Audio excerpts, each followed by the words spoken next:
விவசாயம் இருந்தா அந்த வியாபாரி வந்து வீட்டில் எடுத்து போயிடுவார். ஒரு சிறிய விவசாயி காய்கறி விவசாயம் பண்ணி எங்கே தான் கொண்டு வராரு? மார்க்கெட் என்பது கடத்தரவு. அந்த காய்கறி எங்கே விவசாயம் பண்ண தெரியுமா? அவரு சாலை ஓரத்தில் மனிதர்களால் சிறுநீர் கழிக்கப்பட்டிருக்க அந்த இடத்துல, அது அவருக்கு தெரியவே தெரியாது. எப்படியாவது இந்த காயை வித்து காசாக்கம் என்கிற நோக்கத்தோட சாக்குகளை விரிச்சு காய்கறி வச்சிருப்பாரு, கூறு அடிச்சிருப்பாரு. கத்திரிக்காய், வெண்டைக்காய், பாவக்காய், கொத்தவரங்க, இப்படி பல விதமான காய்கறி கூறு அடிச்சிருப்பாரு. மனுஷன் சாப்பிட்ற காய்கறி எங்க கிடக்குது? தெருவில் கிடக்குது.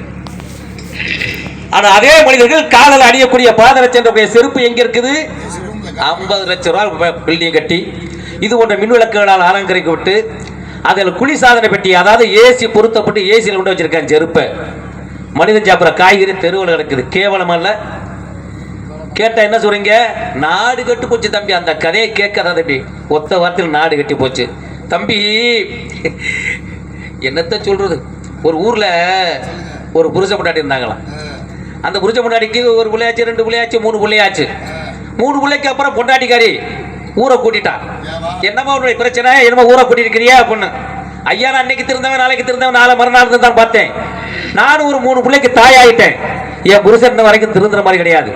எப்படியாவது என் புருஷன் எடுத்து எனக்கு விவகாரத்தை வாங்கி கொடுத்துருங்க அப்படின்றாப்புல. ஆமா ஆமா ஆமா, என்ன ரொம்ப யோசிச்சு தானே சொல்றேன், யோசிச்சு தாயா சொல்றேன் அப்படின்னு. சரி, நீ போமா, உன் புருஷனை வர சொல்லுங்க அப்படின்னாப்புல. அவன் வந்தேன். என்னையா உன் பொண்டாட்டி இது மாதிரி ஒரு குற்றச்சாட்டை வச்சிருக்கேன், உன்னுடைய மனநிலை எப்படி, உனக்கு அது சம்மதமான இருக்காப்புல. ஐயா, நான் நேற்று வரலான்னு நினைச்சேன். அவன் எனக்கு முன்னாடி முந்துக்கிட்டா.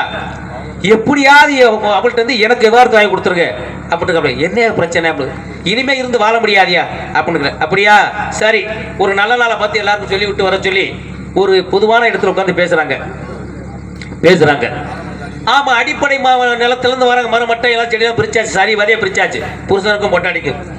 கடைசியில இருப்பது 3 பிள்ளைகளுக்கு. இந்த 3 பிள்ளைல புருஷன் கணக்கு 2 பிள்ளை கொடுத்துட்டு பொண்டாட்டிக்கு 1 பிள்ளை கொடுத்தா பொண்டாட்டிக்காரருக்கு வச்சுக்கிடுவான்.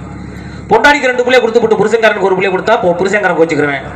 தர்ம சங்கடமான சூழ்நிலையா இருக்கு. இது என்னமா, நான் 2 பிள்ளைக்கு தகப்பனவன், எனக்கு அந்த பாவச்செயலை செய்யறதுக்கு எனக்கு மனசு இல்லை. அதனால நீ என்ன செய்யற? பேசாம நீதிமன்றத்தை நாடு அப்படின்னு. நேராக கோர்ட்டுக்கு போயிட்டாங்க 2 பேரும். நீதிபதி கூப்பிட்டு கேட்கிறாரு, ஐயா என்னங்க உங்களுக்கு பிரச்சனை அப்படின்னு. நடந்த சம்பவத்தை சொல்றாரு. என்னையா எனக்கே கிருகுன்னு தலை தூரமா இருக்கியா, இது எப்படியாவது எனக்கு தீர்ப்பு சொல்றதுக்கு முடியலையா அப்படிங்கிறாப்புல. பொண்டாட்டிக்காரி சொல்ற, ஐயா அவங்கள வைக்கும்போது எங்களுக்கு ரொம்ப பரிதாபமா தான் இருக்குது. எங்க 2 பேருக்கு ஒரு 5 நிமிஷம் அவகாசம் கொடுங்க, நாங்க 2 பேரும் பேசி முடிச்சா அப்படி இப்படி ஒரு முடிவு எடுத்து வரோம் அப்படின்றாப்புல. 2 பேரும் பேசி முடிச்சு முடிவு எடுத்துட்டு வராங்க. என்னம்மா பேசி முடிச்சிங்களா? பேசலாம் முடிச்சாச்சியா. என்ன பேசி முடிச்சிங்க? ஐயா, ஒரு குழந்தை பிறந்தா நீங்க ஆளுக்கு 2 பிள்ளைய பிடிச்சி கொடுத்துறீங்க, அது எங்களுக்கு தெரியும், உங்களுக்கு தெரியும். ஆனா நாங்க போய் பாருங்க அப்படி இப்படி இருந்தோம், பிள்ளையும் பிறந்துச்சு. ஆனா பிறந்த பிள்ளை பாருங்க 3 பிள்ளை 2 பிள்ளையா போச்சு அப்படின்னா பிள்ளையா. அப்ப நீங்க நம்ம மாதிரி ஆனந்த என்ன பண்ணுவீங்க? இன்னொரு வருஷம் எனக்கு அவகாசம் கொடுங்க அப்படின்னு இருப்பீங்க. அப்படி நம்ம ஒன்று நினைக்கிறோம், அவன் நினைச்சு போட்டு எடுக்கிற கணக்கு. அதனாலதான் வகுத்த வகையலால் கூடி தொகுத்தார்க்கும் தூயலாளர் இது காலம் கருதி கை கூடும் யாலம் கருதி இடத்தறிச்சிருக்கேன். நம்ம நினைப்பதை நினைச்சுன்னா அப்புறம் கடவுளுக்கு வேற நமக்கு வேற இருக்கேன். இறைவன் மிகப்பெரியவன். ஒரு பூசணிக்காய் வியாபாரி இருக்காருன்னு, அவரு ரொம்ப நாளா ஆசையா எப்படியாவது பூசணிக்காய் தெருவிலே தான் இருக்கிற வாங்கி கூட்டி வச்சோன்னா எந்த செலவு இல்லையா நமக்கு அப்படின்னு சொல்லி பூசணிக்காய் குறைச்ச இடத்துல வாங்கி கொண்டாங்க கூட இடத்துல விற்கிறான். அப்படியே வித்துக்கிட்டு இருக்கா. அதில் வர காசு நிறைய வந்துச்சு பூசணிக்காய் வித்த காசுல. ஏன் இது பேசாம நம்மளே அது உற்பத்தி பண்ணானே அப்படின்னு சொல்லிட்டு பூசணிக்காய் கூட செடி வந்து வளர்ந்துருச்சு, பிஞ்சு வெளியே வந்துருச்சு. பிஞ்சு விட்டு 6 மாடு பிடிட்டு போறாங்க, மனுஷனுக்கு மாடு இருந்து விடும் அப்படின்னு ஒரு மண்பானை இருக்குன்னு அந்த மண்பானைக்கு அந்த பூசணிக்காய் வரையெல்லாம் எல்லாத்தையும் போட்டுறாப்ப. எல்லா பூசணிக்காயும் இங்கே மண்பானத்தில் இருக்குது. காயை எடுக்கணும். காய் இந்த மண்பானை எவ்வளோ பெருசு அவ்வளோ பெருசு காய் உள்ள பெருசாச்சு. ஆனால் பானையும் உடையக்கூடாது, காயும் பெய்யக்கூடாது. எப்படி எடுக்கிறது? பானையும் உடைக்கக்கூடாது, காயை வெட்டி எடுக்க முடியாது. எப்படி எடுக்கிறது? இப்போ ஒரு ஆண் பெண் திருமணமாகி எல்லார் வாழ்க்கையில் இருக்கின்றது கருப்பை என்பது சிறுசு தான். ஒரு கருப்பை என்பது சிறுசு. அந்த கருப்பை சிறுசான ஒரு கருப்பைக்குள்ள 2.5 கிலோ 3 கிலோ உள்ள ஒரு குழந்தை எப்படி உற்பத்தி ஆகுது? அப்போ அந்த குழந்தை கருப்பையிலிருந்து வெளியாகிறது எப்படி ஆகுது? இப்போ இதுல இருந்து என்ன தெரியுது? இறைவன் நம்மளோட மிகப்பெரியவன். இறைவன் மிகப்பெரியவன். ஏன் சொல்றேன்னா, இன்னைக்கு மதுரையில் வந்து மீனாட்சி அம்மன், அதுக்கு முன்னாடி இது சாதாரண கல். இன்னைக்கு மதுரையை ஆட்சி செய்யக்கூடிய மதுரை மீனாட்சி அம்மன் கோயில் வந்து தெய்வம் வந்து சாதாரண ஒரு கல். இந்த கல் எங்கே கண்டெடுக்கப்பட்டு பார்த்தீங்கன்னா, மதுரைக்கு பக்கத்தில் வண்டிவேரி என்ற கிராமத்தில் கண்டெடுக்க போறாங்க. சலவைத்துறை துறையில் வச்சுக்கிட்டு அப்படி வெளுத்துக்கிட்டு இருக்கும் போது பெண்கள் அணியக்கூடிய மேலாடை கருநிற பச்சையாக மாறிக்கொண்டிருக்கின்றது.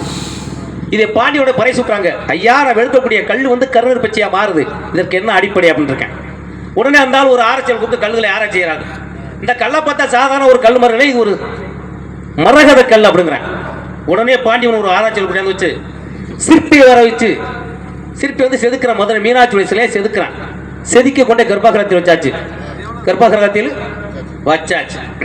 அது மூக்கிலே அணிந்திருக்கக்கூடிய கல் ஒரு வாகரத்தன கல். இந்த கல் எங்கேருந்து கொடுக்கப்பட்டது, எங்கேருந்து எடுத்து வரப்பட்டது என்று பார்த்தால் நமக்கு பக்கத்தில் இசுக்குப்படி பக்கத்தில் நார்த்தமங்கலம்.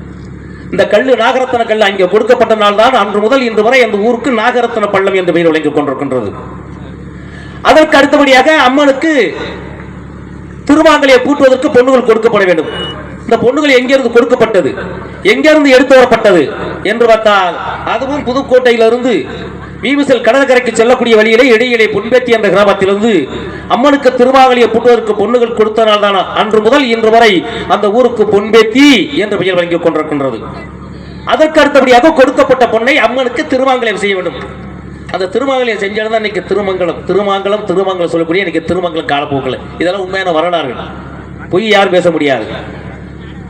நிறைய விஷயங்கள் இருக்கு, அதுக்கு நம்ம பேசுறதுனால இன்னைக்கு அதிக நேரம் பேசுறேன். எனக்கு கொடுக்கப்பட்ட டைம் நேரமும் கொஞ்சம் நேரம் தான் இன்னைக்கு, அதை நம்ம சரி பண்ணிக்கிறோம். அதுக்கு இல்லைன்னா யாரும் முதர முடியாது. அப்புறம் நீங்களே எந்திரிச்சு போறீங்க, என்ன ரொம்ப நேரம் பேசிக்கிட்டே இருக்க.